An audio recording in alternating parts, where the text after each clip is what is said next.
to start with is, well, today's lesson we are doing back to school read aloud. So I'm going to go over a couple suggestions I have for back to school read alouds that I think you will really enjoy. Then I'll talk about all of our books. Now, all of, I think there's, let's see, 1, 2, 3, 4, 5, 6, 7, 8. I think there are 8 read aloud texts I have here. And all of them in the description, they're all Amazon affiliate links. So if you are interested in buying any of these, the links that are in my description are all right to Amazon, and those are affiliate links if you are interested.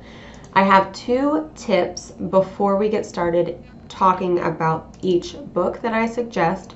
So my first tip is to be prepared for either type of teaching. So I would suggest having a personal copy for yourself of each book, because if you find yourself teaching in class or virtually, you want to have a book for yourself that if you have to do it over Zoom, you have the book ready. If you have to do it in person, you can have that read aloud ready to go. So what I suggest is having a copy for yourself, because a lot of the books that I'm going to suggest today and a lot of the books that you might find on the free reading apps and stuff aren't going to be these like back to school or the back to school books that I suggest. And if your library, for example, does have free ebooks or free audiobooks, typically at the beginning of the year, a lot of the back to school popular titles are going to be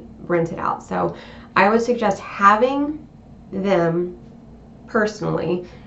If you can get them from the library, that's fantastic. But I would suggest having a hard copy of the book so that if you find yourself in person, you're ready to go. If you find yourself teaching virtually, you can still do these read alouds over Zoom.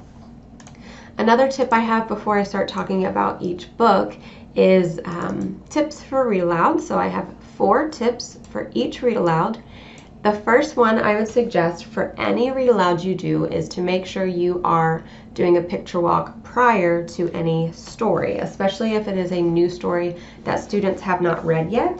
So, for example, if you wanted to do Pigeon, when you do your read aloud, I would suggest doing a full picture walk, or at least a quick run through of each page so that the students can get a good idea of what might happen. They can ask and answer questions about what they see, and they can kind of predict and use those prediction skills before they read before you read that text aloud, and that'll just help solidify the comprehension.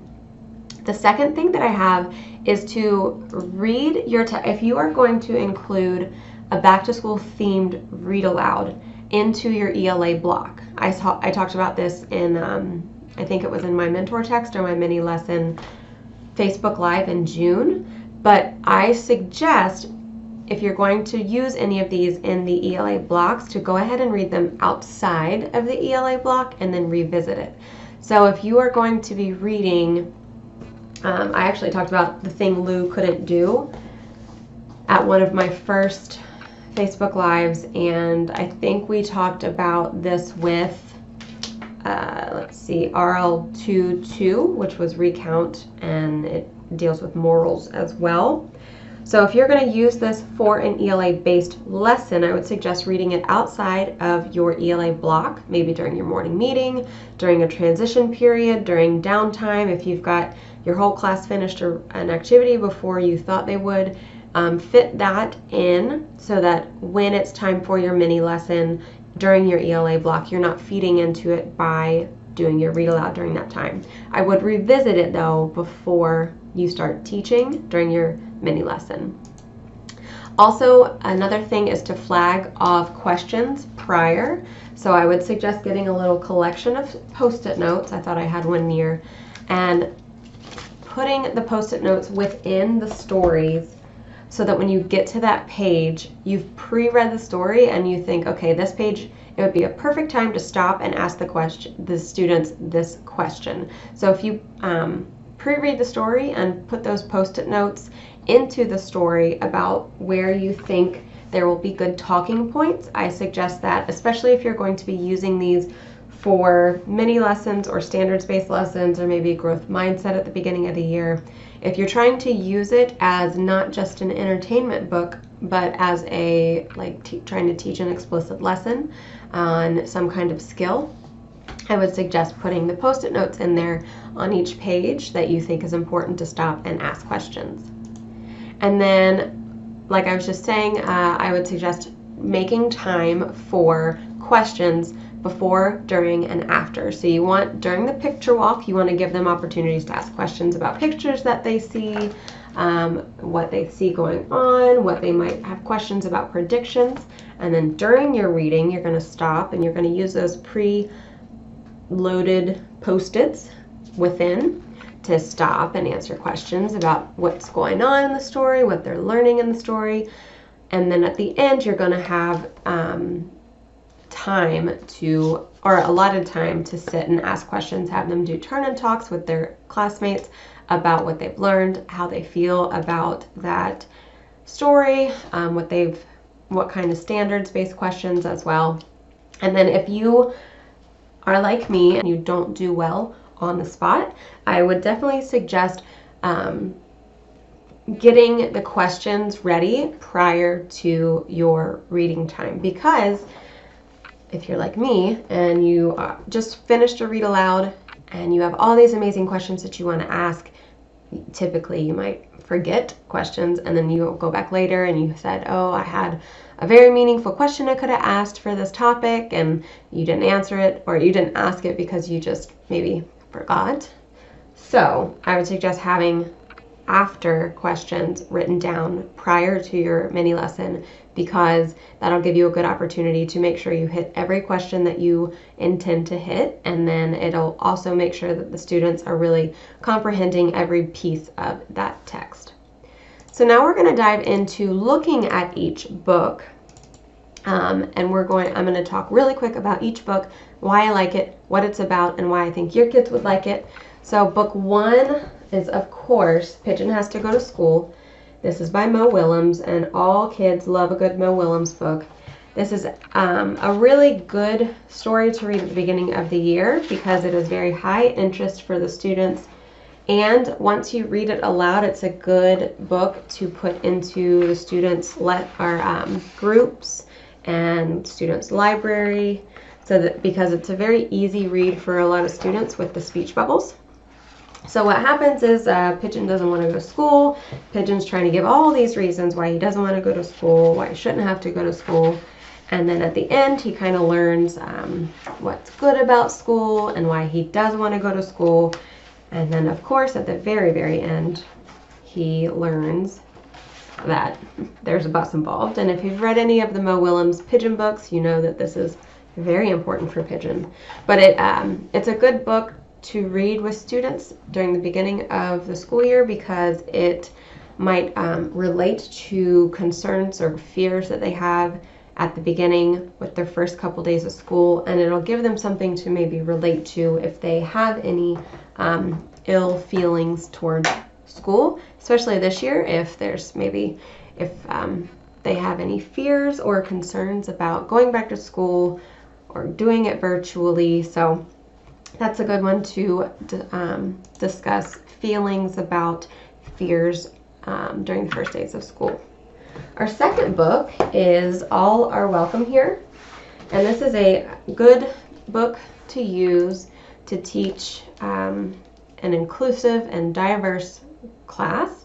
So it teaches that all students in the classroom are equal, all students in the classroom are worthy and welcome in that classroom.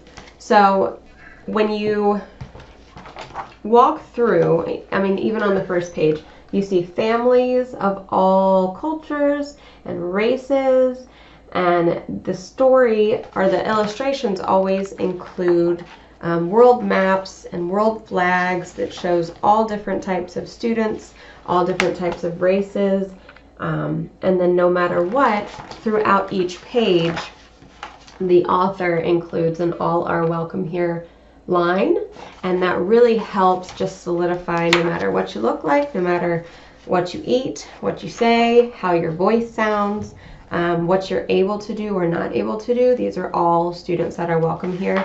I really like that they include not just the color of your skin, but they include how a student might talk, or I'm looking for the page, like a student brings kimchi for lunch and is a little bit embarrassed about her kimchi, and it's just another example of how students' lives differ, but they're all still very worthy of being in the classroom and being equal and feeling safe.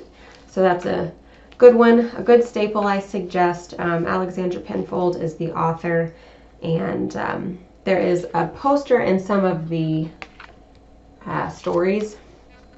At the very end, it pulls out, and you can, if you're interested in pulling it out of your book, I probably would not pull it out of my book because I don't want to ruin my book, but it has this big poster at the end with all the flags and all the students and all their families. So this is a good one. I think it's a good staple to add into all classes.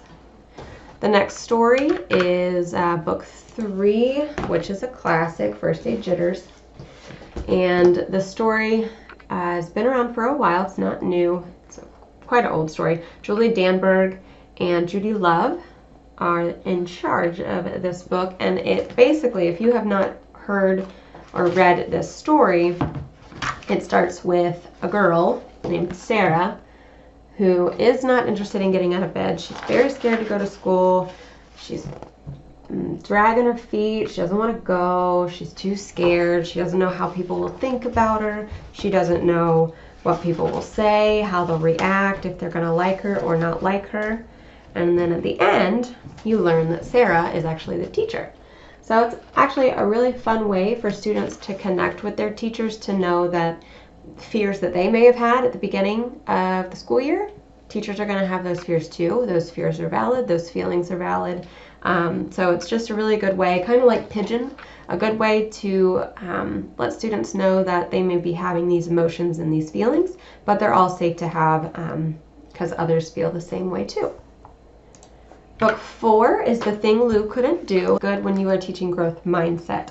So with Lou and all her friends are playing, and then Lou's friends decide that they want to go and climb this tree, and they are being pirates in the trees, and they are pretending to be all these different things up in the tree, but Lou can't go up. Lou's too scared. Lou's too worried. So she has to watch from the ground while all of her friends play up in this tree.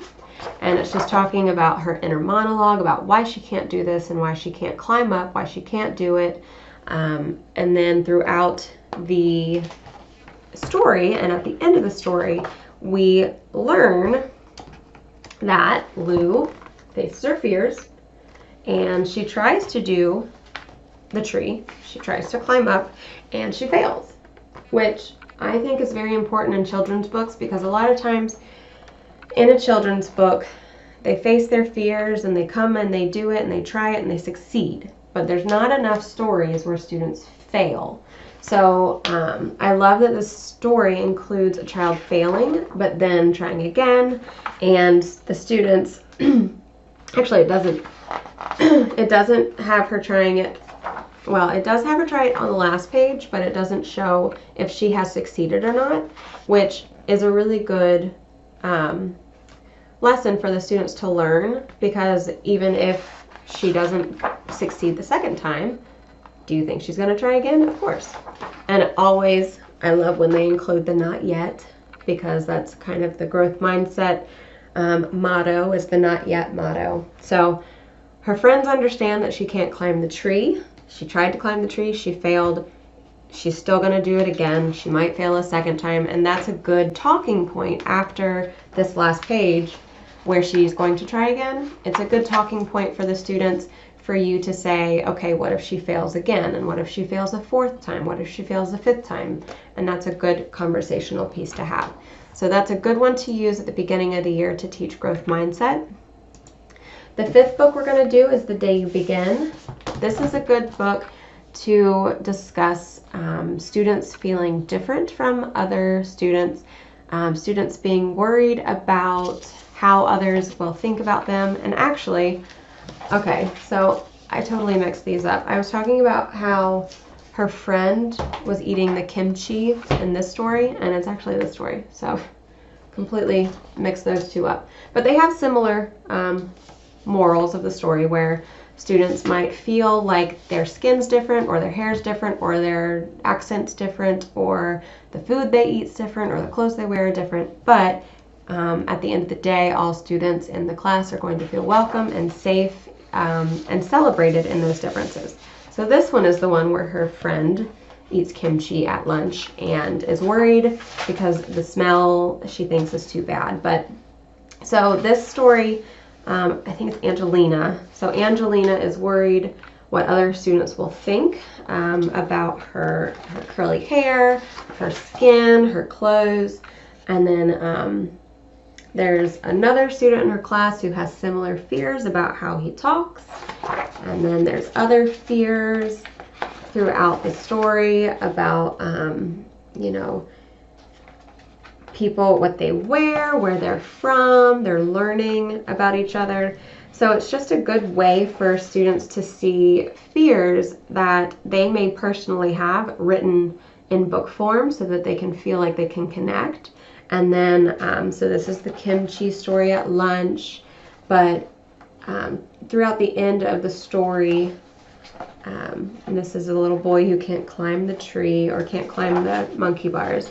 But at the end of the story, it's a nice, good message where once you kind of put yourself out there and introduce yourself, it's not as scary as you may think, because all of the other students are probably going to be very welcome and very kind. So this is just a good story for students to connect to if they've ever had any fears about their name or their voices or their skin colors, any differences that they may feel that they're insecure about. That's a good one to kind of highlight those differences and put out there that your classroom and their culture in your classroom is very open and very accepting and very opening and accepting. Sorry. Sixth book we're going to talk about is Do Unto Otters. Oh my gosh, I left it upstairs. I don't have it. But Do Unto Otters is just a really cute hands-on way to teach students about different types of manners and mannerisms during the first day of school. I don't have it down here with me, so unfortunately I can't show you the pictures, but it's a really fun way to introduce that. Book 7, My Mouth is a Volcano. I do have that one. This one is all about, this is a great one to read at the beginning of the school year because it teaches students about blurting and talking out and learning when is acceptable to talk and when is not acceptable to talk. So I think this little boy's name is Lewis, if I recall. Yes, his name is Lewis. And he's going back to school. He's having a hard time controlling his volcano mouth. And the teacher throughout has given him a hard time about controlling his volcano mouth.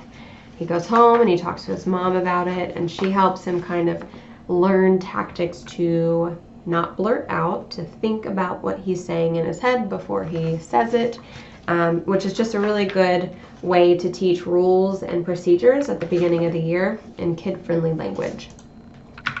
And then I think the last book, nope, second to last book, Tiger Tail. Tiger Tail is a fun one. It's all about, it's kind of a similar message to The Day You Begin, just where a little girl has a fear. Sorry, my dog is barking. So Anya is so worried about what students are going to think on her first day of school about her tiger tail. So she comes up with all these reasons why she couldn't go to school. She comes up with reasons, or she comes up with ways to hide her tiger tail. She doesn't want her friends to see her tiger tail. And then, but once she gets to school, after her big fears, deciding that she shouldn't go to school, she should just go live in the circus. But then once she gets to school, she meets other people with things that they're also insecure about. So this little boy has bunny ears and, sorry, control the dogs. Anyway, and then at the end she sees some kids have ears, some kids have tails, some kids just different kinds of, I'm trying to look for other tails. Nope, I just see ears and tails. Just different ways that students may be fearful about their differences, and just show that there are other students in the classes that are different. There are other students that have feelings like theirs, and it just kind of validates fears that students may have and ways that people may feel in the classroom. So that's a cute one at the beginning of the year. And then our final book is How to Get a Teacher Ready. And these are really, it's a series of books. Oh, here they are. So the other ones, there's grandparent ones, mom and dad ones, and then Santa. So How to Get Your Teacher Ready just goes through different scenarios in a classroom about how the kids are teaching the teacher how to get ready. So it's a fun way to teach rules and procedures in the classroom and different things that'll happen. So it's a fun way to kind of like flip your procedures lessons. I would suggest using this when you are teaching rules and procedures, or trying to teach the kids how to line up, or what to do during a field trip, or what to do when you have a visitor in the classroom. So this one's a really cute way to flip that for the students so that they can learn rules and procedures in a more kid-friendly way. So I do have a freebie that I'm going to drop a link. It's actually in the description. So the mentor text tracker that I made this at the beginning of the summer, and I used it more for like tracking RL and RI standards, but I do think that it would be beneficial to use during your back to school time, because a lot of these back to school books you can find standards that they match. So you might be able to use, like Tiger Tail might be able to be like the second RL standard, which is like moral of a story, central lesson. You might be able to use, let's see, Mouth is a Volcano you could use in 3rd grade. That's like figurative language. Just different ways that you can try to fit these back to school books into mentor text.